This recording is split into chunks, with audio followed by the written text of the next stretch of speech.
The Utah State Aggies. Blake Anderson found a way to get them to a bowl game again last year. But man, the numbers did not like them. I will tell you that. It was a revolving door of quarterbacks. Now they got two guys that have transferred out, or one that graduated, one that transferred out. You got a more set rotation. Can they avoid injuries? Let's look at the numbers. Post-game win expectancy last year, they went 6-6 in the regular season, but 5.49 and 6.51. So 5.5 wins for post-game win expectancy. Okay. Number 124 in returning production. Yeesh. Number 112 on offense, number 129 on defense. I don't have high expectations for Utah State this year. I will say that. And I'm trying to whisper it so that people don't get mad at me. But it's the truth, right? They needed 4 quarterbacks last year, but the 2 best ones, Cooper Lagasse and Levi Williams, they return. You got leading wide receiver and running back both gone. You got 4 starting offensive linemen gone. You're losing 63% of your snaps at offensive line. There were terrible numbers for a Blake Anderson offense last year. Number 115 PPA per drive, number 113 success rate, number 91 available yards. I would expect a bounce back on offense at least a little bit this year when you know what you're getting here, right? I think that's the biggest thing. So, moving over to the defense. 11th in Mountain West in yards allowed per game, but they were number 65 PPA per drive and number 47 in success allowed. So were they good or were they bad? I can't, some games they were great. Some games definitely not. They lost 7 of their top 10 tacklers, 69% of their snaps from defensive players. They got a lot of JUCO guys coming in. A lot of JUCO guys. Just rough.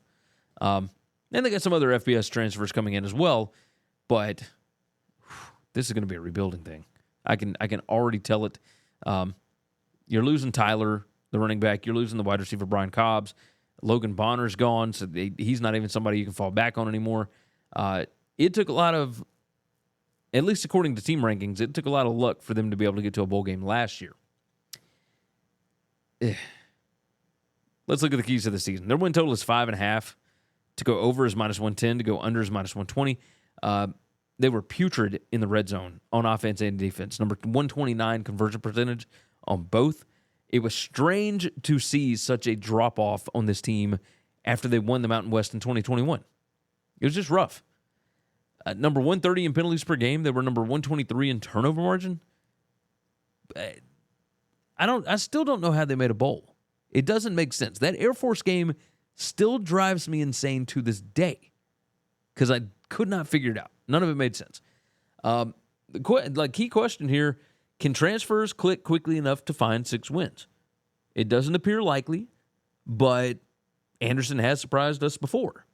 So we shall see. I don't expect big things from this bunch. They're expected to be favorites, or they're projected favorites in 4 games. I got them winning 4 games. I got them 4-8. A win against Nevada, a win against Colorado State, Idaho State, and at New Mexico. I can't in good conscience pick them to win at UConn right now. I can't expect them to beat James Madison or to go on the road and win at Iowa or at Air Force. This schedule is rough. I don't think they're going to fire Blake Anderson, but it is certainly not trending in the right direction, right? We'll say that. So I've got them 4-8. The ceiling here, I think, is another bowl game. You could find a couple of wins there. Like, you could find a way to beat, San Jose State or UConn or something like that. Like, you could absolutely find a way to do that. But the floor, I think, is probably 2-10. So if he goes from winning the Mountain West and 2 years later he's 2-10, then do they keep Blake Anderson around? I don't know. I don't know the answer to that question. So we will see. I like Utah State. I like Blake Anderson. But it does not look like this is going to be a very good year. I will say that.